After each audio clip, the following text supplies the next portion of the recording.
What's up, guys? Back for another Honkai Star Rail video, and with just about a week left, we are going to be going over the banners that are coming out next for the second half. And these are actually two rerun banners. This is the first time we've ever, in Honkai Star Rail's existence, had two rerun banners and not a new character. Shout out to Rappa for keeping it real. So first rerun is going to be Acheron and Acheron for this one. So obviously we got to do a should you summon. I'll also have gameplay videos going over them after this. So probably after this one, I'll do the Acheron should you summon, and then as long as nothing like crazy happens news wise, I'll probably do like the showcases of them. So don't forget to like the video because YouTube is a little rough nowadays, and subscribe if you want to be here for future videos.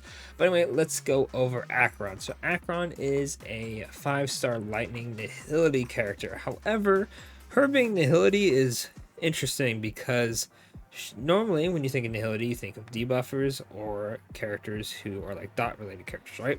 She is a straight up crit rate, crit damage monster with a unique ult. She's the first character with a unique ult in the game.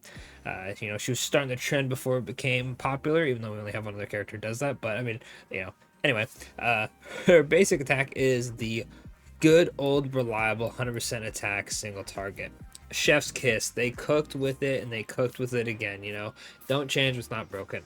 Then her skill gains 1 point of slash dream, inflicts 1 stack of crimson knot on a single target enemy, deals lightning damage equal to 160 of Acheron's attack to this target, as well as lightning damage equal to 60% of Acheron's attack to adjacent targets.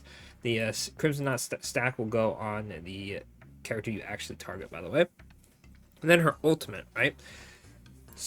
That's a big word. Sequentially unleash Rain Blade 3 times and Stygian Resurgence 1 time, dealing lightning damage equal to 372% of Acheron's attack to a single target enemy, as well as lightning damage to 300% of Acheron's attack to other targets.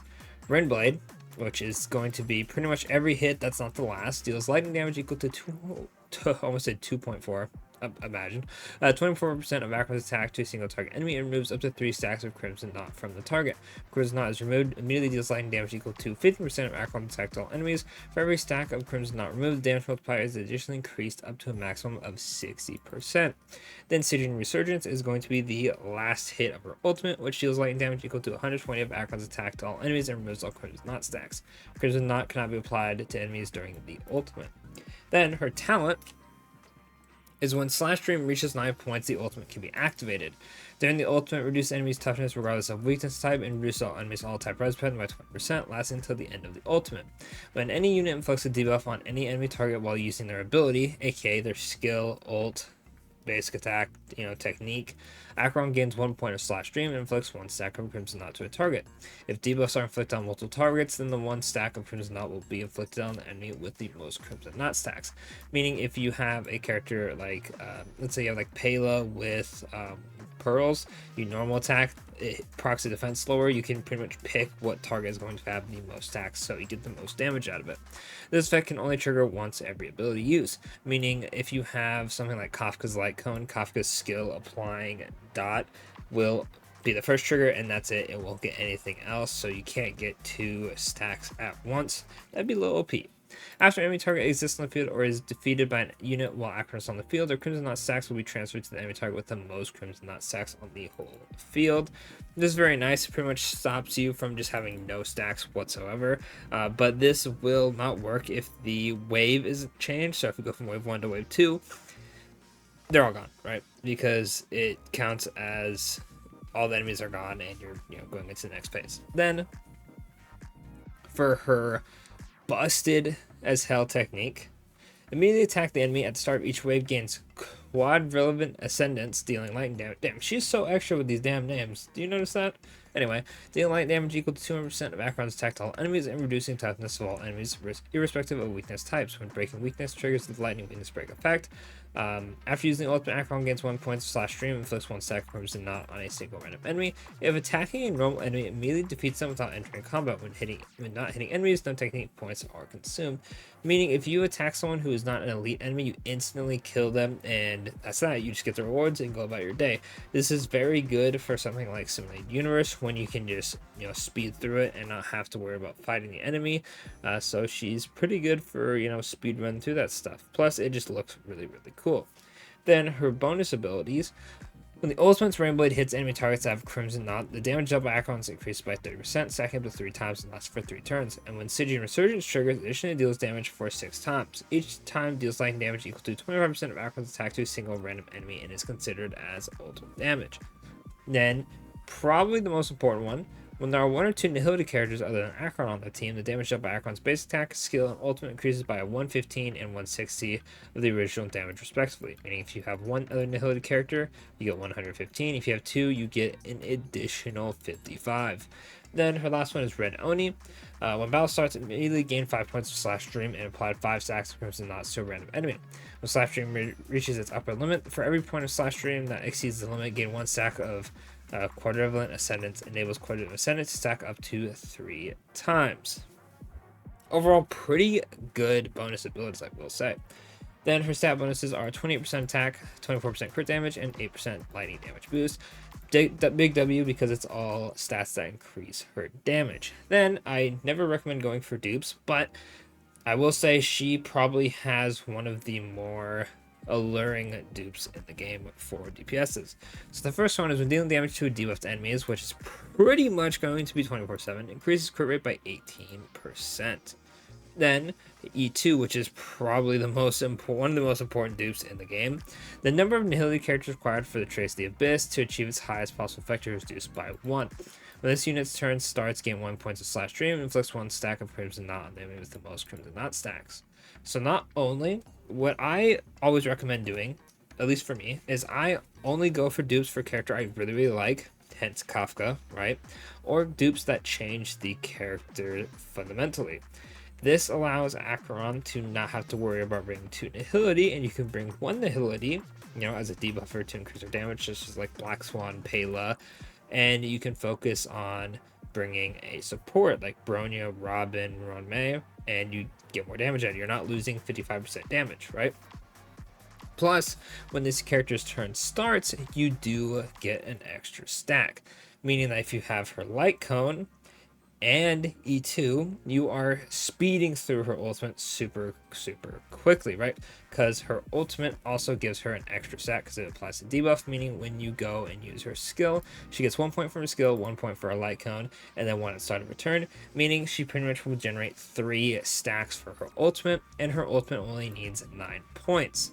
Meaning if she acts 3 times on her own, you have her ultimate. Pretty damn good, I'm not gonna lie. In terms of the other dupes, we have E4 is when an enemy target enters combat, inflicts them with the ultimate damage vulnerability, increases the amount of ultimate damage that they take by 8%. And then E6 is increases all types res pen for the ultimate damage dealt by Acheron by 20%. The damage dealt by basic attack and skill will also be considered as ultimate damage and can reduce enemy toughness regardless of weakness types. When breaking weakness triggers the lightning weakness break effect. This is really damn good. You just lower weakness regardless of what. Like, it doesn't even matter that she's a lightning character at this point. She's just an everything character, which is kind of crazy. Overall, Acheron is an insanely good DPS. She is held back a little bit by her ult sometimes because for certain buffs that give you energy, she's not going to get it, right? However, Brain the Vat does work for her ultimate, so there are stuff that is going to help her get her ultimate, but the conventional energy stuff will not help her, which can be a little annoying when doing certain runs of events or Simulated Universe. But overall, Acheron is an insanely good DPS. If you aren't going to go for E2, make sure you have at least Pela built, right? A lot of people end up just using 1 Nihility anyway because it's only a 55% buff. Let me go back down to her bonus traces.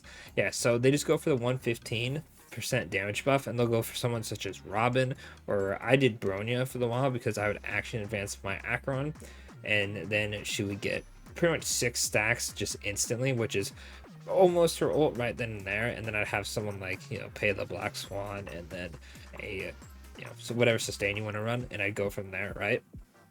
And I pretty much viewed that as better than a 55% damage bonus, right? I know people do run to Nihility. You can run, there's pretty much a lot of options. Even if you don't have E2, you could just, like I said, forsake to 55%. You could run Acheron, which is Kafka, Black Swan, Acheron. You could run Kafka, Pela. You could run Gwynaife and Pela. You could really have a lot of options for the team. I know when she first came out, I actually ran Fire MC with the taunt and the universal market, which every time you got hit, you got burned, which pretty much every time the MC got hit, it would apply a debuff, so I'd get an ult stack. Acheron has a ton of versatile teams, and we'll probably get even more teams that are good with her with the whole 3.0 update coming up soon. We have Sunday and Tingyan. Tingyan is a Nihility character, so once her full kit is revealed to us officially, then we will see if Acheron can use her. If not, no big deal, right? I think Acheron is perfectly in a good place. So should you summon for her? If you need a DPS, Acheron is definitely the way to go, right? Acheron and Fei Zhao, along with Firefly, are pretty much the top of top tiers at the moment. You know, special shout out to like Boot Hill, Rappa, and Yunli, right? So definitely, Acheron's been out. This is her first rerun. I still think that her damage stands the test of time at the moment. Will she get power crept? Probably. 3.0, I'd imagine we get a really good DPS, but I don't think it's a bad idea to summon for her. Heck, we have, you know, Ratio's been out for how long, right? And he's still considered an extremely good DPS, so I feel like Acheron will be pretty good. Plus, Acheron is a fan favorite. She's very popular. Raiden may as well. You know, Hoyo loves his character, so I'm sure she'll get some sort of, not maybe direct buffs just for her, but buffing other characters could just buff her as well. So that'll be pretty well. I think this is a safe pickup for DPSs if you're looking to hit a bit harder. But if you have your DPSs sorted, you really don't need Acheron. She's not doing anything super crazy team-wise.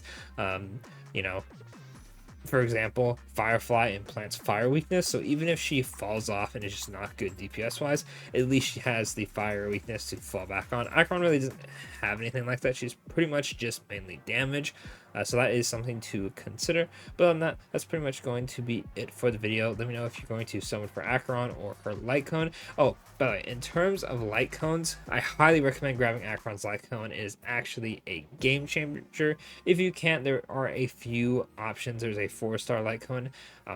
I forgot the name, but it has Acheron and Black Swan dancing on it. I believe it gives crit damage to Nihility characters. There are options, but her light cone is one of those ones where it's very, very beneficial to the character. So if you are going for Acheron and don't have her light cone, consider maybe going for it if you have some extra trades to throw around. If not, it's fine. Acheron will still do a bunch of damage. But other than that, like I said, that's it for the video. Don't forget to like and subscribe, and I'll catch y'all in the next one.